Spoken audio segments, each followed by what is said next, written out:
सभी विद्यार्थियों का हमारे भविष्य कोचिंग सेंटर में स्वागत है।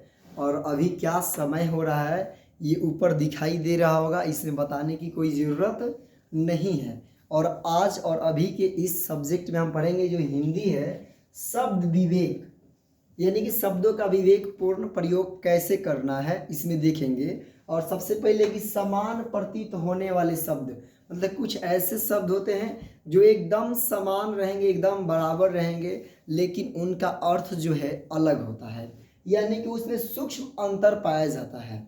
और सभी किसी को पता है कि जन्म लेने के पश्चात हम सभी शब्द का उच्चारण करना, शब्द बोलना सीख जाते हैं, जान जाते हैं, लेकिन शब्दों का सही प्रयोग यानी शब्दों को कब, क्या और कैसे उपयोग करना है ये सीखने में पूरी जिंदगी निकल जाती है, लेकिन सही सही इसका प्रयोग नहीं सीख पाता है, नहीं जान पाता है।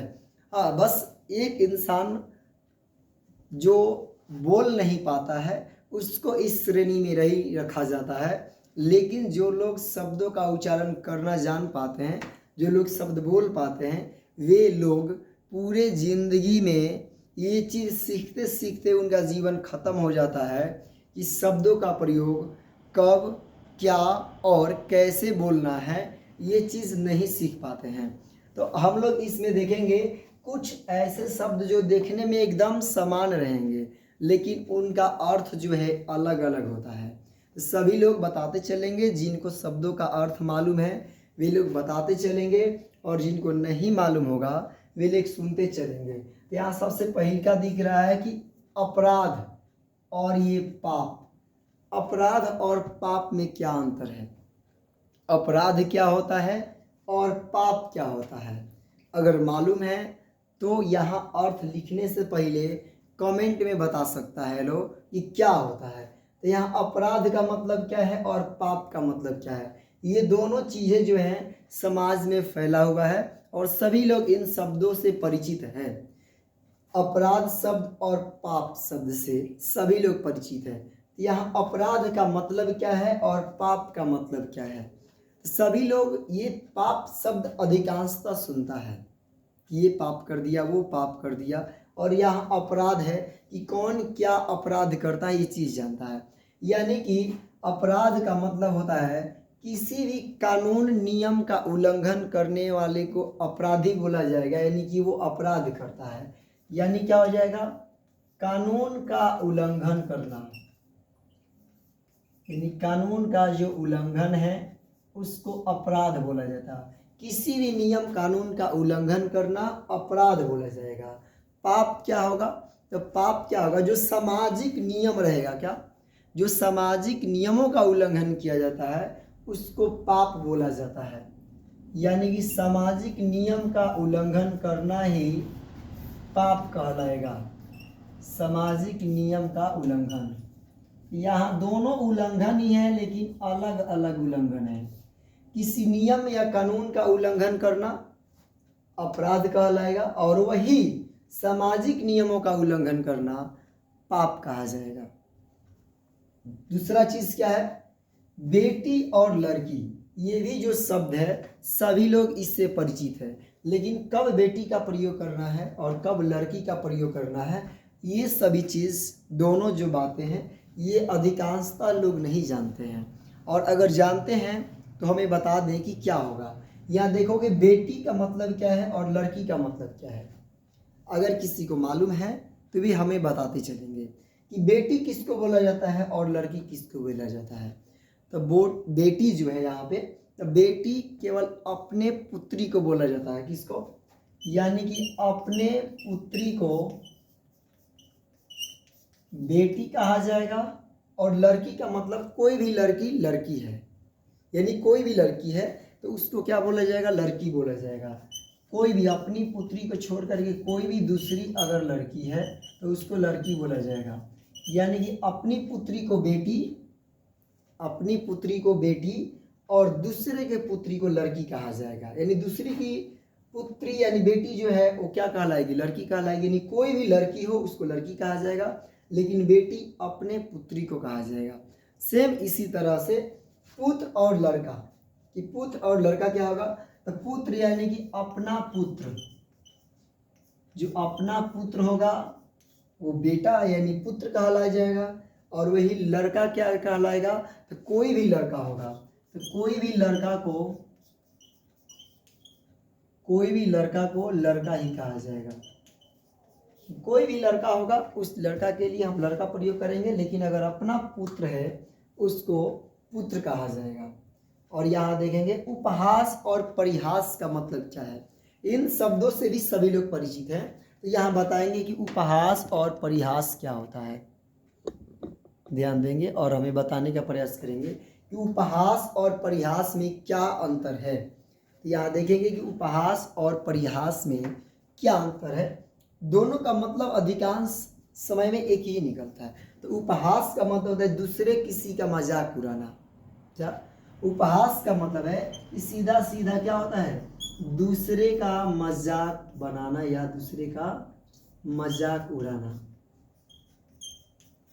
दूसरे का मजाक उड़ाना जो होगा उसको उपहास बोला जाएगा। और परिहास का मतलब होता है हंसी मजाक करना। क्या परिहास का मतलब हंसी मजाक करना और उपहास का मतलब हो गया हंसी मजाक करना। ये जो चीजें हैं उपहास और परिहास समझ में आ गया। उपहास का मतलब दूसरे का मजाक उड़ाना, मतलब किसी का भी मजाक उड़ाना जो रहेगा उसको उपहास बोला जाएगा। और परिहास का मतलब हंसी मजाक करना, किसी भी तरह से किसी का मजाक कर लेना। हंसी मजाक जो है आपस में हंसी मजाक को बोला जाएगा परिहास करना। और वही उपहास जो है दूसरे किसी का मजाक उड़ाना जो है उसको बोला जाएगा उपहास। तो ये जो है चीजें हैं, शब्द समझ में आया होगा। ये क्या है, ये है समान अर्थ वाला थोड़ा सा अंतर होना। क्या होना, यानी समान प्रतीत होगा, लगेगा कि एक ही जैसा है, लेकिन इसमें थोड़ा सा अंतर पाया जाएगा। और भी शब्दों के देखोगे इसमें आगे, और अभी यही आगे शब्द देखोगे एकदम समान रहेगा। यहाँ अर्पण और दान है। अर्पण का मतलब क्या होता है और दान का मतलब क्या होता है, यहाँ आप हमें कमेंट में बता सकते हो। मेरे यानी कि मुझे अर्थ इसका बताने समझाने से पहले अगर आपको मालूम है तो हमें कमेंट में बता सकते हो कि क्या होगा अर्पण का मतलब और क्या होगा दान के मतलब। तो अर्पण का मतलब होगा कोई भी चीज दे देना। क्या करना, अर्पण का मतलब होगा देना या फिर सौंपना। क्या करना, अर्पण का मतलब होगा देना या फिर सौंपना। तो यहाँ अर्पण करने का मतलब कि देना या सौंपना, यानी कि बाद में आप फिर मांग सकते हो। और दान का मतलब होता है कि वापस न लेने के भाव से देना। दान जब कोई भी देगा तो फिर वापस मांगता नहीं, यानी दिया गया दान वापस नहीं मांगा जाता है। यानी कि दान का मतलब हो गया वापस न मांगने के भाव से देना। किस भाव से देना, भाव से देना। यानी कि जब न मांगने के भाव से कोई चीज दिया जाएगा वो दान कहलाएगा। और यहाँ कोई चीज दे दिया जाएगा, सौंप दिया जाएगा और फिर ले लिया जाएगा, उसको अर्पण कहा जाएगा। जैसे कि अगर मेरे पास बाइक है और वो बाइक दे दिए, बोलेंगे ये बाइक मैं तुमको अर्पण करता हूँ, यानी फिर जब काम लगेगा हम ले लेंगे। लेकिन दान दिया हुआ चीज कभी वापस नहीं लिया जाएगा। जो चीज वापस न लेने के भाव से दिया जाएगा, यानी वापस न मांगने के भाव से दिया जाए, यानी वापस फिर दोबारा नहीं मांगा जाएगा, उसको बोला जाएगा दान। और फिर बाद में काम लगने के बाद अगर मांग लेने वाला जो चीज दिया जाएगा उसको बोला जाएगा अर्पण। यहाँ अगला चीज देखोगे अवस्था और आयु क्या है, कि अवस्था और आयु क्या है।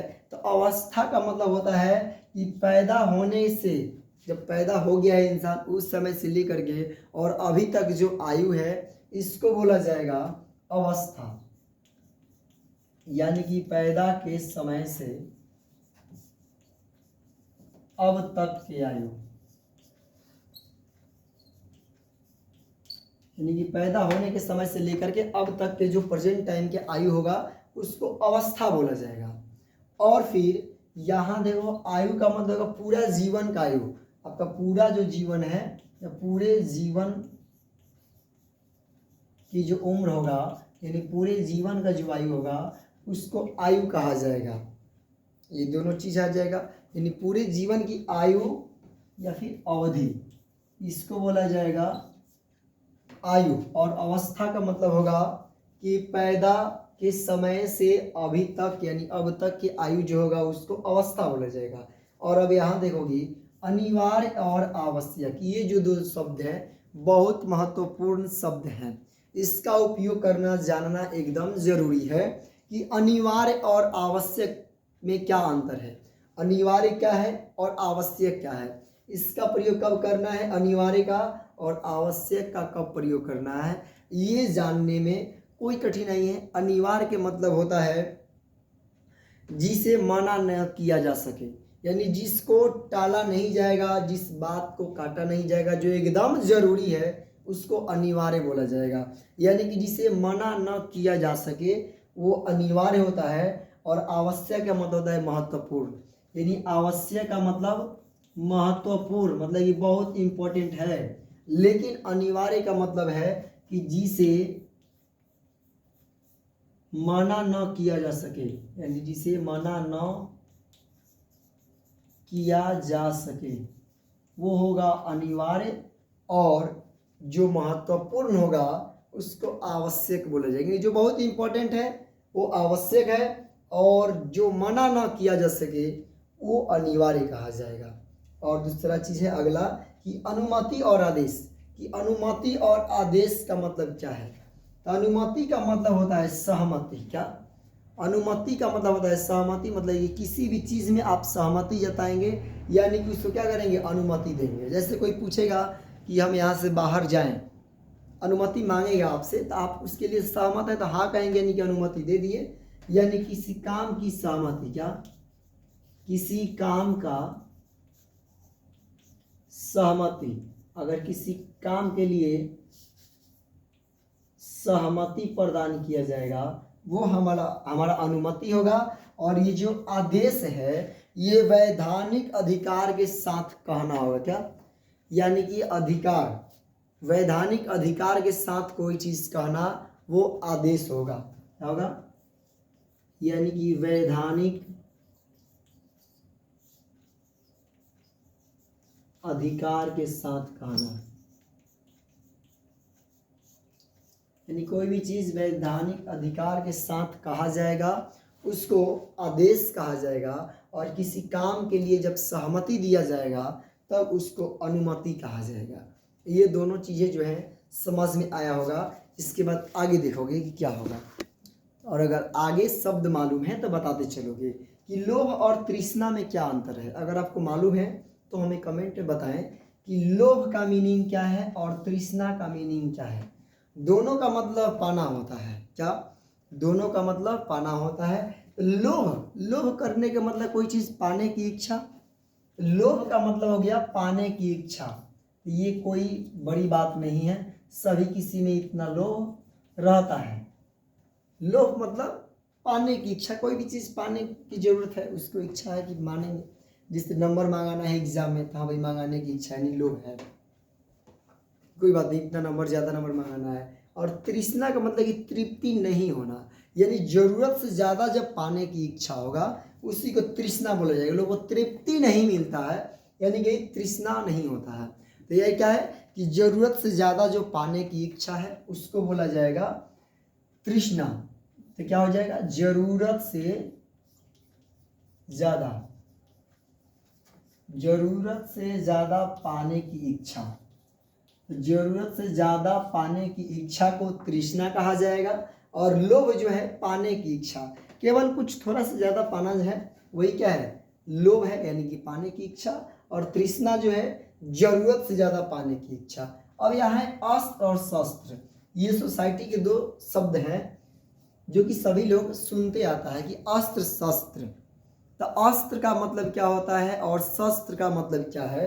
तो अगर अस्त्र का मतलब किसी को मालूम है तो इस बात को भी कमेंट में करके बताए कि मेरे बताने से पहले वो शब्द बता दिया है। और अगला चीज़ है शस्त्र, कि शस्त्र क्या होता है। तो यहाँ सभी लोग मूवी में या फिर रामायण महाभारत हर चीज़ में देखता है कि अस्त्र शस्त्र से सुसज्जित जो देवी देवता हैं, राक्षस हैं, ये लड़ाई करने जाते हैं। तो यहाँ अस्त्र का मतलब क्या होता है और शस्त्र का मतलब क्या होता है, अगर किसी को मालूम है तो ये बता दें, नहीं तो अब हमसे सुनेंगे क्या है। अस्त्र का मतलब होता है जिसे फेंक कर मारा जाए। क्या? अस्त्र का मतलब है जिसे फेंक कर मारा जाए। जैसे तीर धनुष है, तो तीर धनुष यानी कि क्या होता है कि धनुष से तीर को फेंका जाता है तो बाहर निकलता है और जा करके खात्मा करता है। तो ये क्या है, या फिर जिसे अस्त्र के रूप में और देखा जाएगा, जैसे बंदूक, वहां से गोली निकलेगा, यानी गोली यहाँ से फेंका जाएगा तो निकलेगा और जाएगा दूर। या फिर आम तोड़ने के लिए देखोगे, ढेला मारोगे, वो भी एक तरह से अस्त्र के रूप में है। यानी जिसे फेंक कर मारा जाए, जिसे फेंक कर मारा जाए,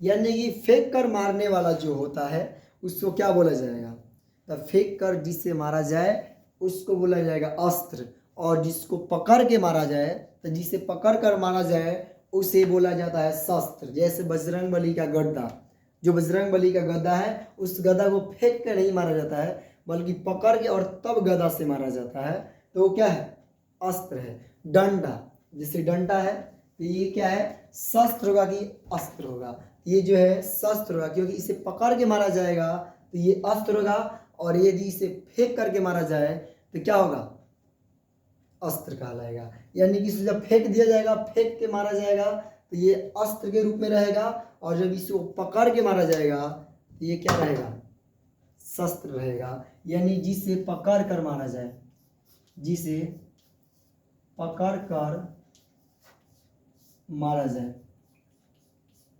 जिसे पकड़ कर मारा जाएगा वो शस्त्र होता है, और जिसे फेंक कर मारा जाए वो अस्त्र होता है। ये शस्त्र और अस्त्र जो है दोनों समझ में आया होगा। इसके बाद है अज्ञा और मूर्ख।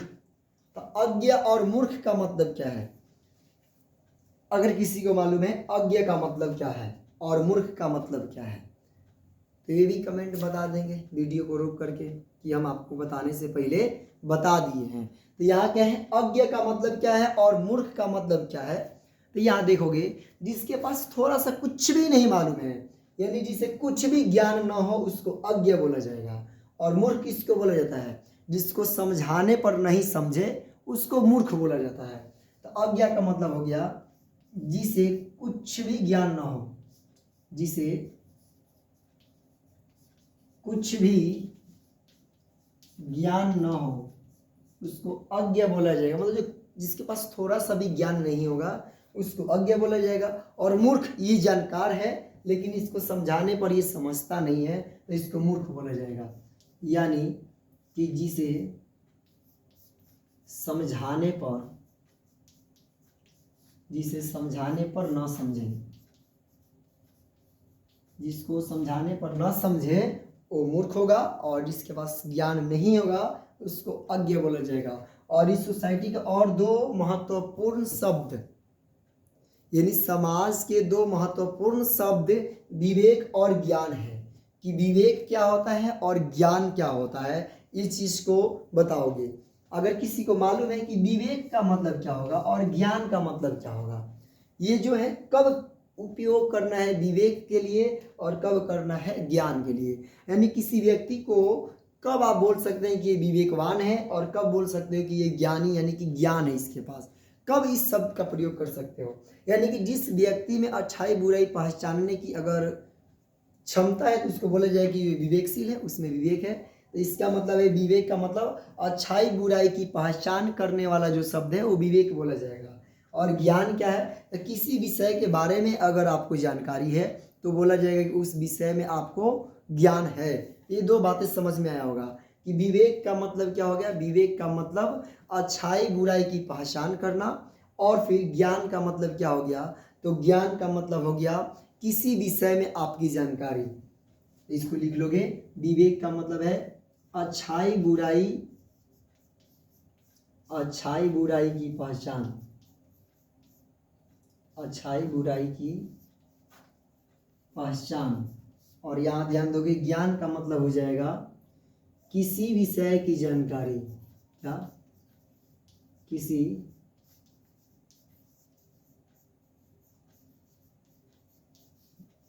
किसी विषय की जानकारी जो है उसको बोला जाएगा ज्ञान, और अच्छाई बुराई की अगर पहचान है आप में तो उसको बोला जाएगा विवेक। इतना बात जो है समझ में आ रहा होगा, और इसके बाद आगे अभी देखोगे और बताते चलोगे कि समझ में आ रहा है कि नहीं। और आगे देखोगे कि अगर आगे आपको मालूम है कि इन शब्दों का अर्थ क्या है, तो सबसे पहले है दुर्गम और उसके बाद है अगम। अगर मालूम है तो हमें बताओगे कि क्या होगा, नहीं मालूम है तो सुनोगे कि दुर्गम का मतलब क्या है और अगम का मतलब क्या है। ये चीज़ मालूम है तो हमें कमेंट में बता दो कि किसको मालूम है, और ये भी लिखोगे कि हाँ आपसे पहले बता दिए हैं, वीडियो को रोक करके, और नहीं तो आगे सुन के तो बता ही सकते हो। आगे देखोगे कि दुर्गम का मतलब क्या है, तो जहाँ पहुँचना कठिन है उसको दुर्गम बोला जाएगा, और जहाँ पहुँचना संभव है उसको अगम बोला जाएगा। यानी कि जहाँ पहुँच पाना संभव है वो अगम है, और जहाँ पहुँचना कठिन है वो क्या है, दुर्गम है। दुर्गम का मतलब कि जहाँ पहुँचना कठिन है, तो जहाँ पहुँचना कठिन है उसको बोला जाएगा दुर्गम। जहाँ पहुँचना कठिन है वो क्या है, दुर्गम है। और जहाँ पहुँचना संभव हो, जहाँ पहुँचना संभव हो, तो जहाँ पहुँचना संभव है, यानी जहाँ पहुँचना संभव हो वो अगम होगा, और जहाँ पहुँचना कठिन है वो क्या है, दुर्गम है। अगला है प्रेम और स्नेह। ये जो दो चीज हैं ये भी समाज में भरा पड़ा है, सभी किसी के मुंह से प्रेम प्रेम प्रेम प्रेम प्रेम, थोड़ा सा पढ़े लिखे लोगों से स्नेह स्नेह भी सुनने को मिलता है। तो इन दोनों चीज़ों में क्या अंतर है ये बताओगे, प्रेम क्या है और स्नेह क्या है। अगर किसी को मालूम है तो कमेंट में बता दो कि प्रेम क्या है और स्नेह क्या है। दोनों तो प्रेम ही, मतलब दोनों तो लव ही है, लेकिन इस प्रेम क्या है।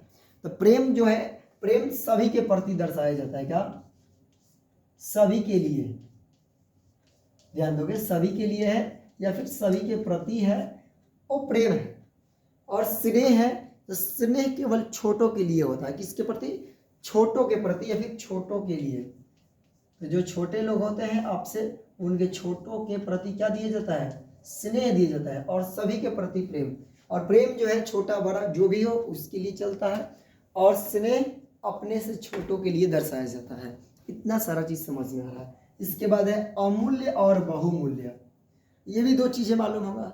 अमूल्य का मतलब जिसका मूल्य ना हो, और बहुमूल्य का मतलब बहुत कीमती जो है। तो लिखोगे अमूल्य मतलब जिसका मूल्य ना हो, जिसका मूल्य ना हो वो क्या है, अमूल्य है। और बहुमूल्य मतलब जिसका बहुत कीमत हो।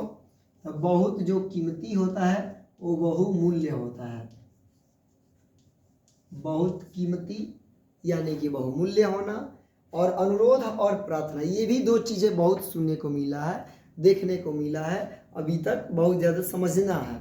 यहाँ क्या है, अनुरोध और प्रार्थना क्या है। तो अनुरोध जो है यहाँ दो चीज लोगों से होता है। एक आदमी आदमी से अपने बात मनवाने के लिए अनुरोध करता है, जैसे जितना भी नेता होता है सब, वे सभी प्रजा से अनुरोध करता है, जनता से अनुरोध करता है उनको अपने वोट पाने के लिए। ये बात समझ रहे हैं। यानी सामान्य लोगों से अनुरोध करना जो है वो अनुरोध कहलाएगा। क्या कहलाएगा, यानी सामान्य लोगों से आग्रह जो किया जाएगा वो क्या है, अनुरोध है। ये बात समझ में आ रहा है। सामान्य लोगों से आग्रह करना अनुरोध कहलाएगा, और वही ईश्वर से अनुरोध करना प्रार्थना कहलाएगा। ये दो चीजें हैं कि कोई लोग एक दूसरा से प्रार्थना नहीं करता है बल्कि अनुरोध करता है। यानी सामान्य लोगों से आग्रह करना अनुरोध कहलाएगा, और प्रार्थना ईश्वर से अनुरोध जो होगा तो ईश्वर से अनुरोध करना प्रार्थना कहलाएगा। तो अनुरोध हो गया सामान्य लोगों से, किसे, सामान्य लोगों से आग्रह, जो सामान्य लोगों से आग्रह है वो हमारा अनुरोध है, और ईश्वर से अनुरोध करना प्रार्थना कहलाएगा। ईश्वर से अनुरोध, ईश्वर से अनुरोध प्रार्थना कहा जाएगा। क्या कहा जाएगा? ईश्वर से अनुरोध करने को प्रार्थना कहा जाएगा। इतना बात जो है ये है समान प्रतीत होने वाले शब्द हैं। तो इतने जो है शब्द, समान प्रतीत होने वाले शब्द कुछ समझ में आया होगा। और इसके बाद देखोगे आगे दूसरा चीज़, क्या इतना समझ में आया है कि नहीं आया है, इतना हमें कमेंट में बताओगे। अब देखोगे श्रुति सम भिन्नार्थक शब्द। श्रुति सम भिन्नार्थक शब्द का मतलब है कि एकदम सेम शब्द रहेगा, एकदम समान सुनाई देगा, बोलने पर एक समान सुनाई शब्द देगा, लेकिन उसका अर्थ जो है अलग अलग होगा। यानी सुनने में एक जैसा शब्द लेकिन उसका अर्थ अलग होगा, उसी को बोला जाता है श्रुति सम भिन्नार्थक शब्द। यानी सुनने में एक समान लेकिन अर्थ में अलग अलग होगा, उस शब्द को श्रुति सम भिन्नार्थक शब्द कहते हैं। जैसे में देखोगे अचल और अचला, ये दोनों का मतलब अगर मालूम है हमें तो बता दोगे। दोनों चीज सुनने में थोड़ा सा अलग लगेगा, अचल अचला कोई खास अंतर नहीं, लेकिन इन दोनों का जो अर्थ है वो अलग अलग होता है। अचल का मतलब क्या होगा और अचला का मतलब क्या है? अचल का मतलब कि इस धारा पे कौन सबसे बड़ा है जो चलता नहीं है, अचल रहता है। तो इस अचल का मतलब लिया जाता है पर्वत। क्या लिया जाता है? पर्वत। और अचला का मतलब होता है पृथ्वी। क्या है? इसका मतलब होता है पृथ्वी। और आप लोगों का काम एक चीज है कि इन शब्दों का प्रयोग वाक्य में करके कमेंट करके बताते चलना है। इस पर्वत जो है अचला का प्रयोग आपको करना है और अचल का प्रयोग करना है। अचला का मतलब पृथ्वी, तो पृथ्वी से एक वाक्य बनाना है, और अचल, तो अचल से मतलब है पर्वत, तो इस पर्वत यानी कि अचल से एक वाक्य बनाना है और हमें कमेंट में बताते चलना है। जैसे कि अगर मान लो कि अचल का प्रयोग करना है वाक्य में, तो क्या प्रयोग करोगे कि यह अचल बहुत ऊंचा है, मतलब कि यह पर्वत बहुत ऊंचा है, ये अर्थ उसमें नहीं लाना है, ये वाला शब्द लाना है। और यह है पृथ्वी, तो पृथ्वी हमारा पोषण करती है, तो पृथ्वी नहीं लिखना है बल्कि लिखना है अचला हमारी पोषण करती है। इतना चीज पता चलेगा। और अगला चीज देखोगे, ये शब्द समझ में आए, इसी के जैसा और शब्द देखोगे अनिल और अनल। अनिल और अनल, इसका मतलब क्या है? अनिल का मतलब क्या होता है और फिर अनल का मतलब क्या होता है, तो बताओगे। अगर मालूम है तो कमेंट में बताते चलोगे कि ये अनिल का मतलब क्या होता है और अनल का मतलब क्या होता है। हवा पानी सुने हो, तो अनिल का मतलब होता है हवा और अनल का मतलब होता है आग। तो हवा और आग, तो अनिल का मतलब हवा और अनल का मतलब आग। और अब यहाँ तुम लोग, आपको क्या करना है, वाक्य में प्रयोग करके एक सेंटेंस बना करके कमेंट में करते चलना है। अगर अर्थ मालूम है तो ये भी बताते चलना है मेरे बताने से पहले। और इसके बाद है अचार और आचार, दो चीज देखोगे, एक चीज अचार और एक चीज आचार। ये दोनों का अगर मतलब मालूम है तो ये भी कमेंट में बता दोगे कि क्या होगा, अचार के मतलब क्या होगा और आचार के मतलब क्या होगा। इस अचार का मतलब क्या होगा, तो इस अचार का मतलब जो खाने वाला अचार होता है, जैसे आम नींबू से जो बनता है अचार, या फिर बरहर बोल सकते हो, तो इन सभी चीज़ों से जो अचार बनता है, यानी कि आम नींबू बरहर लिखेंगे नहीं, से बना, इससे जो चीज़ बनेगा खाने वाला वो अचार कहलाएगा, जो मालूम है हमको कि अचार। और ये आचार का मतलब क्या है, तो ये आचार का मतलब होगा कि जैसे आपका आचार विचार बहुत सुंदर है, किसी और को बोल सकते हो उसका आचार विचार गलत है, तो इस आचार का मतलब होता है कि जो व्यवहार है उसका जो सोच प्रवृत्ति होगा, तो इस आचार का मतलब होगा आचरण। क्या होगा? इसका मतलब होगा आचरण। यह आचार जो है सब थोड़ा सा अंतर है, सुनने में सेम लगेगा कि अचार अचार, अचार अचार, तो अचार का मतलब है कि आम नींबू से जो चीज़ बना है खाने वाला वो क्या है, अचार। और यहाँ जो है आचार का मतलब है आचरण, और आचरण जो है किसी के व्यवहार के लिए दर्शाया जाएगा कि कैसा आचरण करता है। तो यहाँ सेंटेंस यानी वाक्य बना के हमें कमेंट बता सकते हो। इसके बाद है अस्त्र और अस्तर। दो चीज देखोगे, अगर शब्दों का अर्थ मालूम है तो बताते चलोगे। यहाँ देखोगे अस्त्र और अअस्त्र, तो इस अस्त्र का मतलब तो मालूम चल गया है कि हथियार होता है। क्या? इस अस्त्र का मतलब हथियार। और ये अस्त्र का मतलब क्या है? अस्त्र के ऊपर अस्त्र, तो इस अस्त्र का मतलब होगा किसी भी चीज का खोल या कवर, यानी खोल या जो कवर होगा उसको बोला जाएगा अस्त्र। यहाँ दो चीज देखने को मिलेगा, एक अंश और फिर अंश। सुनोगे तो सुनने में दोनों एक समान शब्द सुनाई देगा, दोनों अलग अलग सुनाई नहीं देगा। यही श्रुति सम है, यानी क्या है? मतलब सभी से श्रुति सम है, लेकिन यहाँ देखो अंश अंश सुनने में सेम रहेगा, लेकिन अर्थ दोनों का अलग अलग होगा। इस अंश का मतलब होता है हिस्सा, मतलब किसी भी ना किसी चीज का भाग, हिस्सा। और इस अंश का मतलब होगा कंधा। तो अगर बोला जाएगा अंश देना यानी कि कंधा देना, अगर ये अंश होगा, और इस अंश का मतलब हिस्सा देना। ये दोनों अंश में कौन सा अंश का कब प्रयोग करना है? कोई मरे रहेगा तो इस अंश का प्रयोग होगा, और कोई जिंदा है, अगर कोई जमीन का हिस्सा, घर का हिस्सा लेना चाहता है तो इस अंश का प्रयोग होगा। तो इसलिए इस दोनों शब्द जो है इसका अच्छा से प्रयोग करना होगा, तभी जाकर के इसका अर्थ रहेगा, नहीं तो अनर्थ हो जाएगा। अगर लिख दोगे अंश देना और ये अंश, ये अंश देने का मतलब कंधा देना, और इस अंश का मतलब है हिस्सा देना। ये दोनों चीज ध्यान दोगे। और अगला चीज है अशक्त और आसक्त, इसका अगर अर्थ मालूम है तो बताओगे। इस अशक्त का मतलब क्या है और इस आसक्त का मतलब क्या है? तो इस अशक्त का मतलब है कमजोर। क्या? अशक्त का मतलब क्या है? कमजोर। और इस आसक्त का मतलब है कि आकर्षित हो जाना, यानी कि मोहित होना। तो इस अशक्त का मतलब कमजोर और इस आसक्त का मतलब मोहित होना है। और यहाँ है अवलंब और अविलंब। तो अवलंब का तो मतलब होगा सहारा देना, क्या करना? अवलंब का मतलब सहारा, लेकिन अविलंब का मतलब कि विलंब नहीं करना। तो अविलंब का मतलब कि जल्दी, यानी कि शीघ्र हो जाएगा। और इन सभी का जो है अगर अर्थ मालूम है, मालूम चल गया किसका क्या अर्थ होगा, तो इन सभी से आप वाक्य बना करके हमें कमेंट में बना करके आप अपना और मेरा हेल्प यानी मदद कर सकते हो। इसके बाद कुछ और भी शब्दों के अर्थ देखोगे, और उसके बाद ऑब्जेक्टिव क्वेश्चन भी इसके लिए बनाया जाएगा। फिर देखोगे शब्द जो है और भी बहुत सारा शब्द है, इन सभी का तो प्रयोग सीखना है।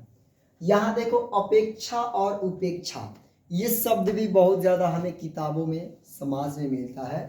और जब हम लोग पढ़ रहे हैं, जो लोग पढ़ रहा है उसको कम से कम इन शब्दों का प्रयोग, इन शब्दों का जानकारी होना आवश्यक होता है। यहाँ देखोगे उपेक्षा और अपेक्षा का मतलब क्या है? तो अपेक्षा का प्रयोग कौन चीज में किया जाएगा? किसी चीज का तुलना करने में। क्या चीज में?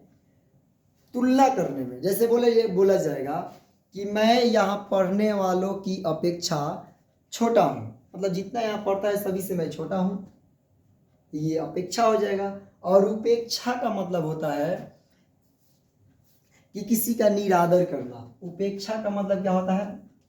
निरादर करना, यानी कि हमें गरीबों की निरादर नहीं करनी चाहिए, या फिर हमें कमजोर विद्यार्थियों की निरादर नहीं करना चाहिए। तो ये निरादर हो जाएगा। और अपेक्षा का मतलब तुलना करना, यानी कि जैसे राम की अपेक्षा श्याम लंबा है, कोई दिक्कत नहीं। और अगला है, ये भी बहुत इंपॉर्टेंट शब्द है, देखने को मिल रहा है, और कि और का मतलब क्या होगा? और का मतलब किसी और, उत्तर की ओर, दक्षिण की ओर, उत्तर पश्चिम की ओर, जो भी हो, मतलब कोई ना कोई दिशा दर्शाया जाएगा। तो और का मतलब यहाँ दिशा दर्शाया जाएगा। जैसे वो दक्षिण की ओर से आ रहा है, उत्तर की ओर जा रहा है, पूर्वी की ओर से आ रहा है, ऐसे हो सकता है। और का मतलब क्या है? इस और का मतलब है तथा। इस और का मतलब कि तथा उसके साथ कुछ और। उपयुक्त और उपर्युक्त का मतलब क्या होगा? यहाँ देखोगे उपयुक्त है और यहाँ है उपर्युक्त। तो यहाँ है उपयुक्त का मतलब है कि ठीक, कोई बात नहीं, बढ़िया है, उपयुक्त है, इस काम के लायक है, यानी उपयुक्त है। और ऊपर युक्त का मतलब है कि ऊपर में जो बात कहा गया है, यानी कि ऊपर कहा गया, क्या ऊपर कहा गया जो रहेगा उसको बोला जाएगा ऊपर युक्त। ये सभी क्वेश्चन आंसर जब बनाया जाता है तो लिखा रहता है उपयुक्त कहानियों से आंसर दीजिए, तो वही चीज है उपयुक्त का मतलब ऊपर कहा गया। और यहाँ नीचे भी बहुत महत्वपूर्ण शब्द है, ये कली और ये कली दोनों सुनने में जो शब्द रहेगा एकदम सम रहेगा, यानी कि श्रुति समितम समान सुनाएगा, कली कली, लेकिन इसका जो अर्थ होगा वो भिन्नार्थक होगा, अलग अलग होगा। ये जो ऊपर वाला कली है यानी कि हर्षई वाला कली, तो इस कली का मतलब है कलियुग, क्या कलियुग जो भी चल रहा है कलियुग, इसको बोला जाएगा कलियुग। और इसके बाद क्या है कली, ये कली जो है इस कली का मतलब होता है कि फूल के जो है पूर्व वाला भाग, यानी कि फूल की पूर्व अवस्था, फूल खिला जाने के पहले की अवस्था जो है, यानी फूल फुलाने की पहले की जो अवस्था होती है उसको बोले जाता है कली, यानी फूल की पूर्व अवस्था। अब फूल की यदि फूल जो है तो फूल की पूर्व अवस्था यानी फूल होने के पहले की अवस्था जो होगा उसको कली बोला जाएगा। तो यहाँ ये दोनों कली जो है समझ में आया होगा। इसके बाद और भी बहुत सारा शब्द है, तो उन शब्दों को देखते चलोगे। और यहाँ अब आगे देखोगे कि हम लोग थोड़ा ऑब्जेक्टिव क्वेश्चन के बारे में बात करेंगे। तो यहाँ और भी जो शब्द है बहुत ज़्यादा है, तो इसको सभी लोग याद कर लेगा तो अच्छा रहेगा। ये श्रुति सम भिन्नार्थक शब्द भी समझ में आया होगा। और इसी में ऑब्जेक्टिव क्वेश्चन भी देखोगे तो इसका आंसर हमें बताते चलोगे, क्या कमेंट में समझाने से पहले बताते चलोगे। कह रहे यह कार्य डैश है, इसे मना नहीं किया जा सकता, मतलब जो कार्य है उसको मना नहीं किया जा सकता। तो कार्य आवश्यक है कि जरूरी है कि अनिवार्य है कि अवश्य। तो क्या है आवश्यक का मतलब है ये महत्वपूर्ण, कोई खास जरूरी नहीं होता है, तो ये ऑप्शन नहीं होगा। जरूरी तो कोई इतना जरूरी भी नहीं होता है कि माना नहीं किया जा सकता। लेकिन अनिवार्य जो है, तो अनिवार्य का मतलब होता है कि इतना जरूरी जिसको माना नहीं किया जा सकता उस कार्य को अनिवार्य कहा जाता है। यानी कि यह कार्य अनिवार्य है, इसे माना नहीं किया जा सकता, इसको अनिवार्य रखा जाएगा। और अगला क्वेश्चन जो देखोगे कि राहुल के साथ डैश मत करो, वह जल्दी ही गंभीर हो जाता है। मतलब कि राहुल के साथ क्या नहीं करो, कौन चीज मत करो, नहीं तो क्या हो जाता है वह जल्दी गंभीर हो जाता है। तो उसका परिहास नहीं करो, कि हास नहीं करो, कि उसके साथ छेड़छाड़ नहीं करो, कि उपहास नहीं करो। तो उसके साथ उपहास नहीं करो, क्या करो उपहास का मतलब हो गया है कि उसका मजाक उड़ाना, क्या करना उसका मजाक उड़ाने की, किसी का मजाक उड़ाने के लिए उपहास होता है। और परिहास का मतलब होता है हंसी मजाक करना, और हास मतलब होता है हंसना, और छेड़छाड़ मतलब की जबरदस्ती करना। तो उसके साथ क्या करो उसका मजाक नहीं उड़ाओ, उसका अपमान नहीं करो, नहीं तो वह जल्दी गंभीर हो जाता है। यानी राहुल के साथ उपहास मत करो। तो सेकंड का आंसर क्या हो जाएगा उपहास। 3 नंबर क्वेश्चन देखो, कितना नंबर, अगर आंसर मालूम है तो बता दोगे। करे आज आपने अच्छा कार्य किया इसलिए तुम्हें डैश दिया जाएगा। तो ध्यान दोगे कि अच्छा कार्य करने के लिए पुरस्कार दिया जाता है, क्या अच्छा काम करने के लिए पुरस्कार दिया जाता है। कोई काम करवाने के लिए धन दिया जाता है, लेकिन वो अच्छा काम किया है इसलिए अच्छा काम करने वाले को पुरस्कार दिया जाता है। और किसी प्रतियोगिता में जो जीता जाता है इनाम, उसको पारितोषिक कहा जाता है। और अच्छा कार्य करने के बदले दंड नहीं दिया जाता है और ना ही धन दिया जाता है। तो इसका सही आंसर क्या हो जाएगा पुरस्कार। अगला क्वेश्चन है उसे आपने आपका विधायक होने का डैश है, मतलब उसको क्या है, तो क्या है अभिमान, अहंकार, मान, सम्मान। तो किसी को भी कुछ होने का अहंकार लिया जाता है तो क्या होता है उसे अपना आपका क्या है विधायक होने का अहंकार है, इसमें अहंकार आंसर होगा। अगला क्वेश्चन जो देखोगे कि आए हुए मेहमानों का डैश करो, तो आए हुए मेहमान है उसका क्या किया जाता है, तो आया हुआ मेहमान जो होता है उसका स्वागत किया जाता है। आदर तो होता ही है लेकिन उसको असली में स्वागत किया जाता है। तो जो भी मेहमान आता है उसका क्या किया जाता है, स्वागत किया जाता है। इसी के साथ बस यही 5 ऑब्जेक्टिव क्वेश्चन और जो है इस किताब में से अपना बना लेंगे लोग, और इसके साथ इस वीडियो को एंड किया जाता है।